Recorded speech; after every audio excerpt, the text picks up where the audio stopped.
was playing closer to his debut. And definitely a champion that he did make a name for himself on. So excited to see the cannon. This comp can bully, this comp can crush the early game, but it also team fights so well. You have so many tools. Ash Arrow could set up a fight. You've got the Cocoon. You have Set to do a bajillion damage in the fight while also absorbing all of that Lucian damage. Lucian will have no agency. There are threats on 5 champions on the other side to kill him or the victor. I think this is a huge draft gap, albeit in a very unique and unusual way here for T1. They usually don't reinvent the wheel, especially going into a series like this. But remember, the series we talked about that's coming up on Saturday, if you're D plus Kia, you're not going to go, well, I think this is what T1 think the read on the meta is. This is their way of punishing the Lucian comp with their own style and showing nothing while doing so. I think what this game should be, if you're a T1 fan and you're watching, this should be an example of why Gumayusi's Caitlyn is permanently banned. This is Kwangdong Freaks taking a bit of a gamble to see whether maybe he hasn't put as much time on it in recent days as he did a couple of months prior. I think the answer is going to be, probably should ban it. Or pick something else into it, you know, yeah, that has some more longevity and, you know, imagine like Ashe Heimerdinger Wolf. Like maybe that would have been better. You don't want to play Zeri into it, that's for sure. And right now, perhaps the practice that we're seeing from Taeyun is focused mostly on those meta picks. And so he says, look, there's a few champions I could play into the Caitlyn, but I just don't want to right now because it's just so rough. And the Ashe here in the draft as well, making it impossible to play Kalista, which could have been another different option, another all-in lane to try to beat this. But, I mean, your options are limited. You gave the Caitlyn player Caitlyn in this draft, and you picked Lucian Nami into it. You better win that fight early when you can take those early trades, or it's going to be a very tough lane. It really is. Let's hop into the Rift here for game number 1.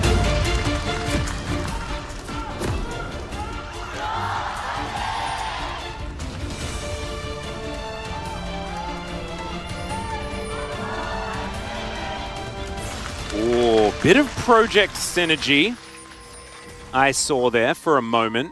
I believe Taeyun and Dudu both doing it. Youngjae deciding not to, stepping away. Definitely one of the more popular Sejuani skins. What was that about, Youngjae? Very sad about it. Ooh, that's a bit of damage. Yeah, just a little bit. Moham, can he find it?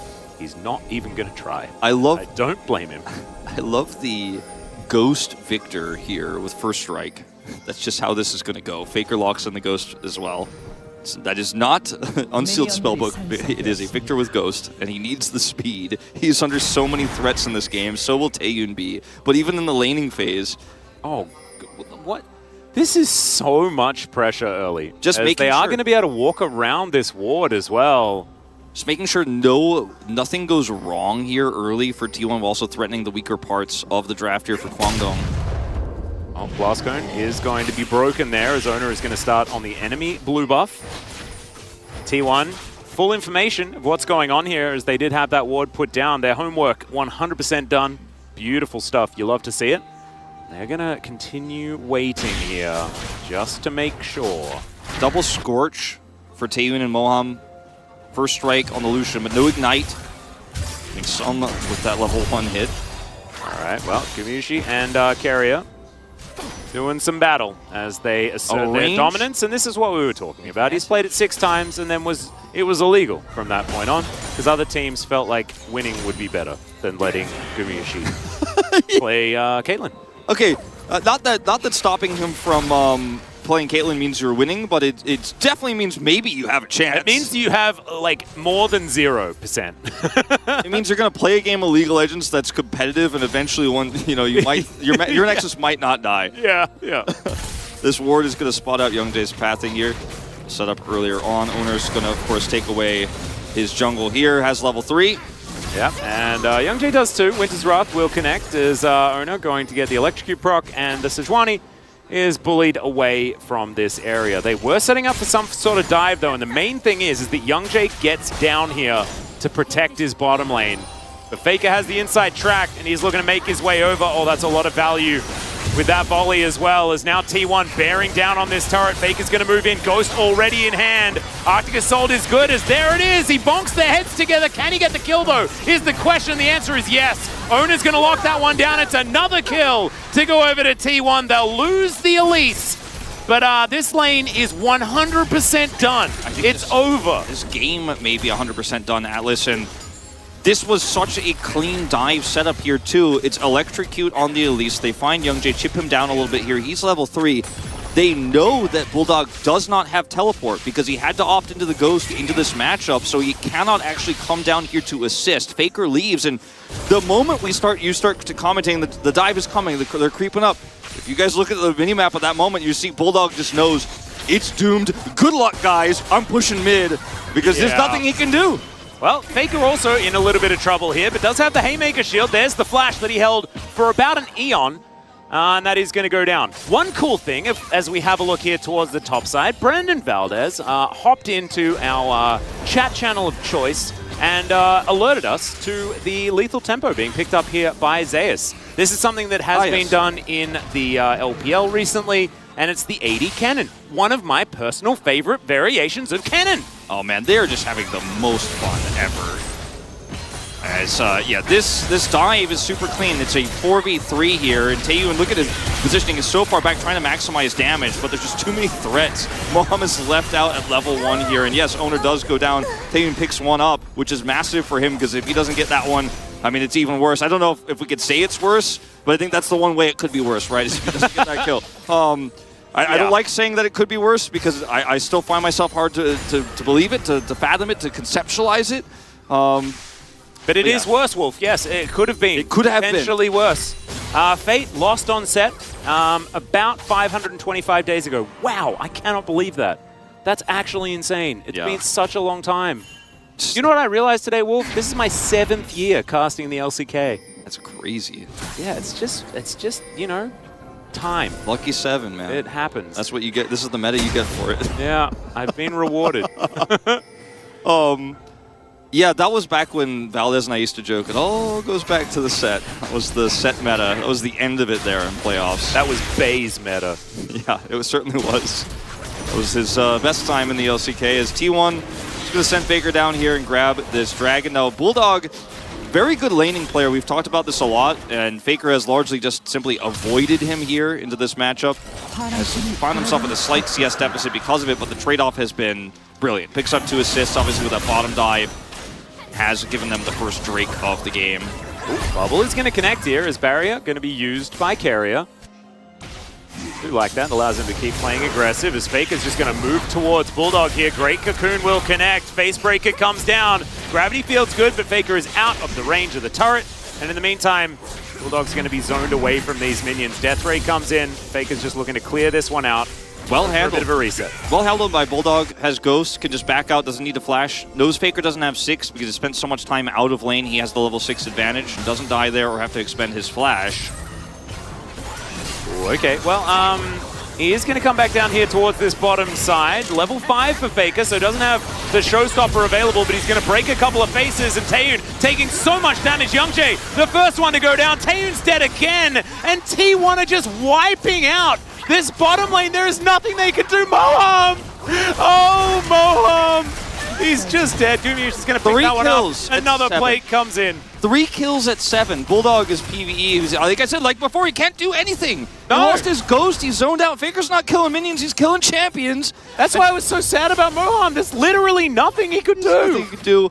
And I mean, we said it from the draft. This was going to be a rough time, and they are just hard committing to making sure that is the case. And I have to bring out the LCK rulebook. I'm pretty sure there's a clause in there about sportsmanlike conduct, because we might have to review this game afterwards. This is just mistreatment of players. This is not okay. There's like something about, you know, the age. They need to be above a certain age before this can happen. It's not allowed. Poor Moham, look at him. They just make sure Guma gets the kill, juggle the aggro perfectly. Well, YoungJay looking to try and, no, it's not happening. Well, this cannon is going to do a lot of damage later on if this lane continues to go so one-sidedly in his favor, which so far it's going very well for him, and has picked up his Greaves, and with lethal tempo, we can just basically say Fiora is not a good matchup when I can shoot this fast. Or throw this fast. It was always a really good matchup into the Fiora back when it used to be meta towards the top side. It was a long time ago that AD Cannon was a thing. Of course, took a lot of nerfs as well as Owner just walks in. There's no good news! And takes Young Jay's stuff. Yeah, I don't know what Dudu's supposed to do. I looked at you and Kronka before this series and I said, I just want to have one good series. After that KD series last night and the Genji Pro, I just was like, you know what? I'm feeling pretty good about Kwangdong. You've done your time. You've definitely done your time. And you know what? You're not going to be rewarded today. It's not today. Maybe tomorrow. Maybe tomorrow it's going to come in. Is it tomorrow that we get, what is it, DRX versus Life Esports? There's some storyline there. Yeah. I'll be desking though. We'll be desking. I mean, this is not necessarily a representation of a bad game, but this is a representation of a game that isn't really very competitive. T1 said, we are going to have fun today with the Caitlyn pick, and then they saw the Lucian into this, and they were like, ooh, we're going to have a lot of fun. Well, no, they saw the Lucian, they're like, well, now we've decided Condom Freaks are not going to have fun. We ban fun. Another, Lucian Nami picker. Oh, there's a flash down from Moham here from the arrow. And Caitlyn has so much money. It's still sitting on Noon Quiver because he's just been farming it out. He's 30 CS up. 350 bounty already as the volley comes in. Volatile Spiderling hanging out there as well as this ward will be taken down. Faker chilling out with his minion wave. Bulldog wishing that he'd be able to affect the map in some way, but he just can't. Faker is just hard shoving this lane over and over again. You ever just kill all the turret plates at 10 minutes? Not me. I have witnessed it happen. It's largely the gentlemen that are on the bottom side of the map in this game that do it, as Faker's just going to run at Bulldog. That movement speed from the Q, as well as the fleet footwork that is working out quite nicely. That Cocoon was heading to Narnia. Yeah, it does force Bulldog to ghost, so he has some all-in potential there with Owner. Oh, that's a -1. That's a -1. See, could be worse. Could be worse. Could always be worse. Nice dash there, doesn't run into the trap. Yep, this turret is likely to be dead, though. 1033? Wow. That's every plate. 102 CS. Zayas is going to get... Can he get every plate top? I think he can. I think he possibly can, as the arrow is going to sail into the mid lane. How's your riposte? Oh, Jonas Strong, I love it. I love your work, as the riposte doesn't come in! The Ventral Maelstrom, that's not the ability. It's oh my Maelstrom, God! He's going to pick up the kill. I think Carrier gets it again. Another POG for Carrier. What do you reckon? I mean, this just cannot be happening. This cannot be. I cannot believe this is happening. Like, this is actually a televised, official game that is happening. Oh, and there's a Cloud Soul. It could be worse. I mean, this is actually a humiliation right now. And I don't like to use that word in my commentary, but it feels like T1 have come here to have fun and to obliterate their opponents very quickly and make sure nobody is smiling when we are heading into the draft for Game 2. And I think it does come down to the draft, though. Mike, what is... That's gross. Okay, that is a very large amount of gold. Before 12 minutes. Yeah. The plates are still up. Oh, wait. They're only up in the mid lane. Wow. And you say it's a humiliation, but I think that this is the combination of... Oh, okay, Bulldog. He's in a bit of trouble here. Coon will connect, and he's really dead. So how long are those plates up in the mid lane for? Well, we'll see how... I think, how long does it take for Caitlyn to shoot them down? Demolish as well. There's a Herald. Yeah, I guess it's after 8 minutes, that's true. Okay. Moham and Youngjae are going to watch this turret get destroyed. Is this T1? You and I... This could almost be... Oh, no, You and I commentated a game of T1 where they got every plate except one, I think. Yeah, we actually... I think it was Papa and I in the Kesper Cup, and it was SKT, because it was a while ago, but it was just after turret plates came in, and they got the perfectest game, which is no one died, the opponent didn't get any objectives, T1 didn't lose a plate, they took every plate, and they then took every dragon and baron and stuff like that, and then won the game. As we look at this, the Jonah Strong angles, and I love it. Owner is like, hold on, let me keep up with that arrow. Oh, this is the other arrow. I thought this was the mid lane arrow. Yeah, this is on to Dudu, who he's like, I dashes. pressed Q instead of riposting. Instead of W. Yeah. Oof. This one is when Owner's like, oh, hold on, let me keep up with this play. Goes, instantly flashes for this. Stays out of range. He's like, flash cocoon, make it happen. This team is so good, Wolf. They are just really good. They really should good. be allowed to have these champions that are also in a place right now that is very good. Caitlyn, Ashe, the ban rate, ludicrously high. You then pair them with the Elise, the follow-up to all of this pick, Wolf. And then you add Set. Faker just going to be he's just saying, the other picks are so incredibly strong. How can I turn this into a cohesive team composition? Well, I'm going to pick the Set, allow myself to frontline, take all of that control, also has so much follow-up to any of this pick. And then Zeus says, I just want to pick a champion that's really fun. And 80 Cannon, definitely extremely fun. And destroys Fiora in a side lane for the first 25 minutes. You know what, Wolf? I don't think this game goes much longer than that. I don't think it goes that long, actually. Just in general, maybe not. By the way, got the full turret. Never mind. Now it's down. Plates are down here, so not quite. Oh, not all the plates. Yeah, not quite. Oh, could be worse. Could be worse. Could be worse. Could be worse. The plates. Oh. It's worse. It got worse. It's better for Guangdong Freaks. Yeah, there we go. In the slightest and smallest emergency, you know? Yep. All right, Bulldog. See whether he can do battle with Zeus here. Does have his shield bow completed. Going to be Rageblade next. What you'll notice, Atlas's favorite champions are generally ones that can build Rageblade because they just love the item. Yes. Thematically, very, very fun. I was going to mention your Rageblade Orianna and all. Yeah, I am a huge fan. But Zeus is building it now, gets the snap or the stun onto Bulldog. Young Jay's going to move in, Carrier's down as well. As Chaos Storm going to come in. Zeus is flashing after him, the arrow goes wide. And Zeus is going to get stunned, so I think he's just dead. And there he goes. Carrier not going to offer enough damage, and that is another kill to Guangdong Freaks. Zeus looks so upset about it too. Yeah. Like, the arrow was actually well placed and everything. It's still just it's not quite enough. And he's very unhappy with how it went down there. You could tell his player cam, but it was almost an amazing play. It was still an amazing idea. Yeah, it was a cool idea. And he got the flash out of Bulldog. There you go. Could be worse. Could be worse. Now, Duda here is going to save the pressure off topside for a little bit longer. We are 2 Drakes up here. As let's watch this one more time. Zeus here wants to get the damage done, sets up the stun, waiting for that arrow. Carrier, I guess, is making sure that Young Jay doesn't block it. And he actually commits the flash and ult first. It forces the flash here with the ult first, but it's just not quite enough damage. Young Jay's shadows. Yeah, and that's how nicely played from Young Jay as well. That's how you have to side lane in this game as Bulldog, is you need the Sage 20 bodyguard or it's just not viable. And he's massively up on farm in this game over Faker, who's been just running around the map killing champions and not minions. Yeah, I don't think Bulldog is part of the bad news story. The bad news story is Moham and Taeyun, their existence was outlawed. We haven't proven it. Yeah. We haven't proven it yet.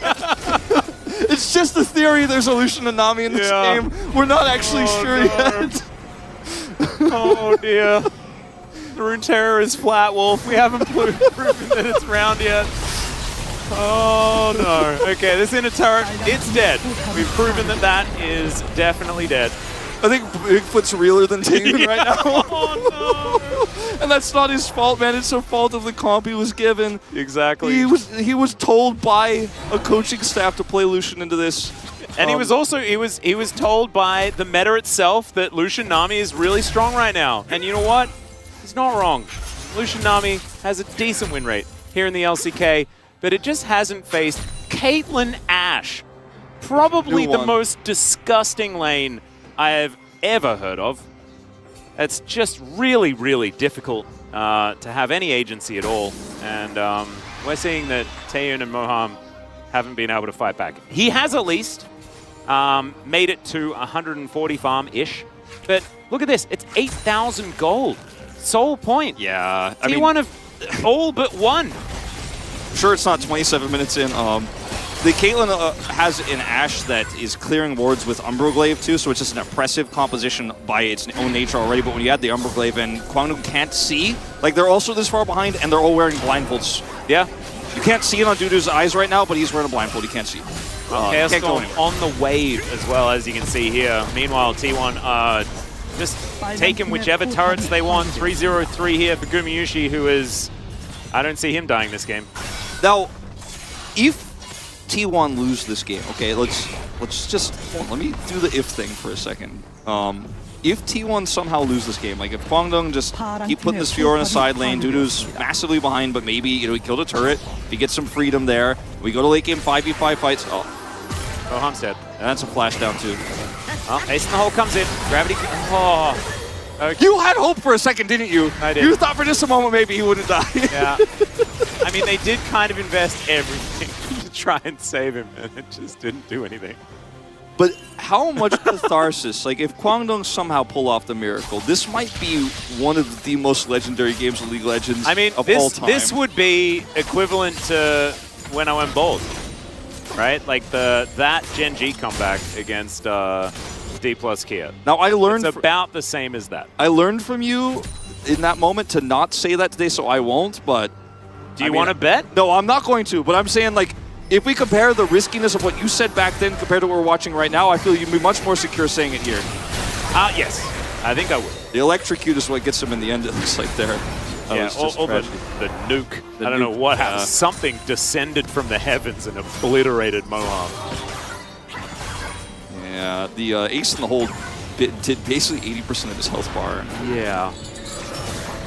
Well, I mean, he does have his Imperial Mandate completed. Wolf, let's go through the item spikes now that have been picked up. Bulldog has his Seraphs very close to his Rod of Ages being completed. He's been farming very effectively on this Victor. Yeah. Get to that level 14 pretty soon. Fiora trying to maybe set up a flank here after taking Wolves. Half health with an ult, okay. Yeah, it's a bit of a rough time. Kennen pushing her out, he's just going to catch the bottom wave. They're just going to start Baron, he's going to TP in for safety. Yep. Carrier can keep Young Jay out of here for a while.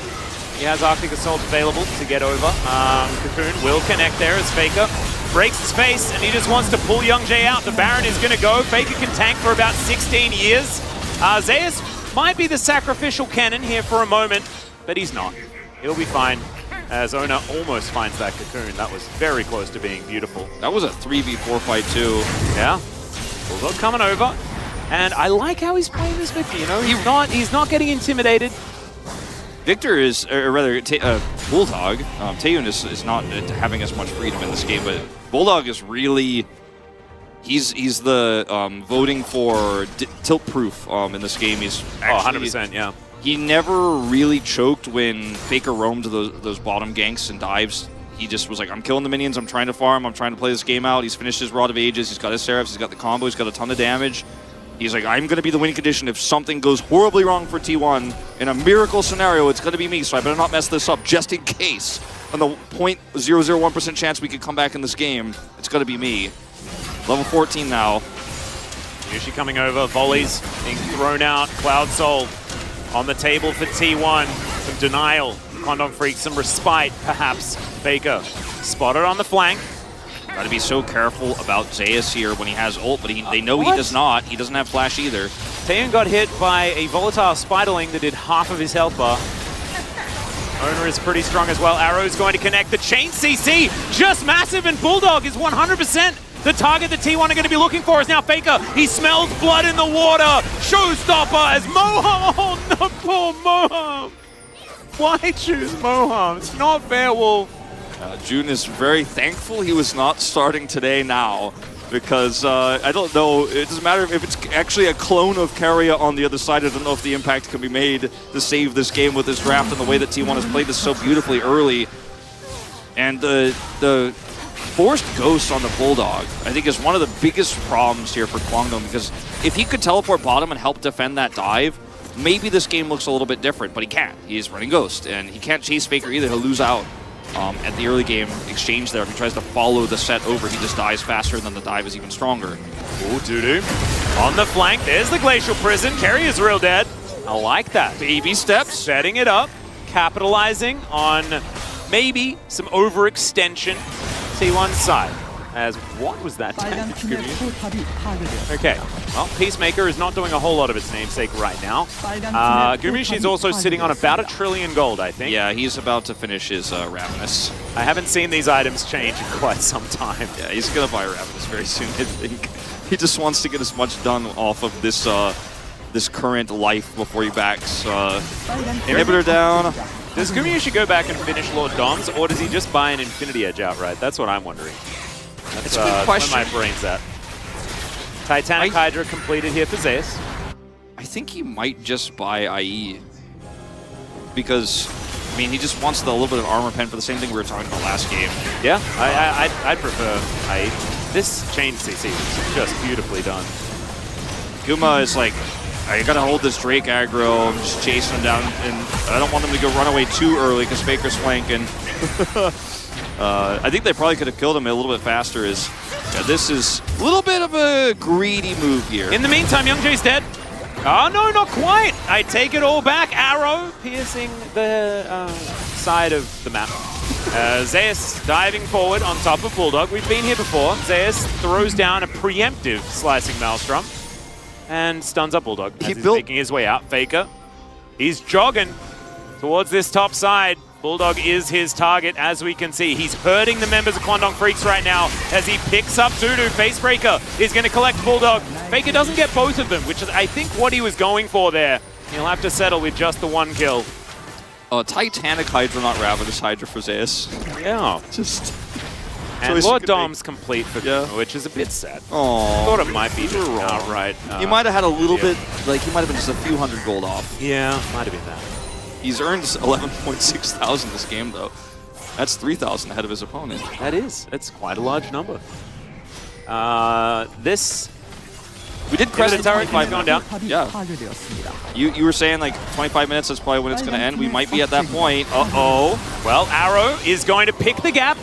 Don't get any points for that. All right, Faker's going to move on in. They deal with the last remaining inhibitor turret. Young Jay's real dead.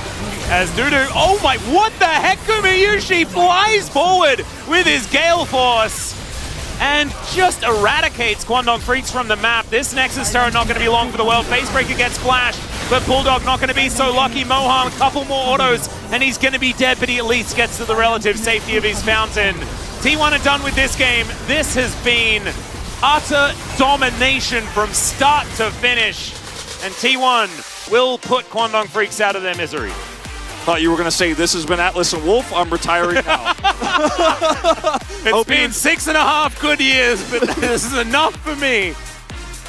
I have to POG vote, and I'm tempted to vote for Guma because the game was defined by the Caitlyn pick, but I feel like I have to vote for Owner because he capitalized on those arrows so extremely well. He had an amazing game of Elise. What about Kerry's arrows, though? I think I'm voting for Owner. All right, I think that's fair enough. But it's hard with a game like this, and I feel like I was wrong. I want to vote for Bengi. Because honestly, like the Caitlyn first pick into the Ashe support with the Elise, that core that they locked in, like that was where the game ended. I feel like I was robbed of a competitive game that we were supposed to have. But I also feel like the saddest part about this, the real tragedy to all the fans, whether you're a T1 fan or not, is that it was so one-sided that it could have been like really cool and interesting, and we're like, oh, let's talk about what it means. And then it was after Faker just walked down bottom side the first time. Yeah. There was no chance. I mean, there was basically no chance, but after that, we watched 25 minutes of, I mean, players are upset. Yeah, Young Jay is really having a rough time here, and I don't think that there was anything that he could do to salvage that game. He was where he needed to be. It's just unfortunately, while he was there, he could not do anything. T1 made him cry. That's what this draft is. That's what this game was. Like that is what we just commentated, sort of, in this first game. To the best of our ability, Wolf. To the best of our ability. Okay, well, that's an official recorded game, as they say. I hope that we have learned our lesson, Kwangdong Freaks. It's time to stop screaming, this one was not a success.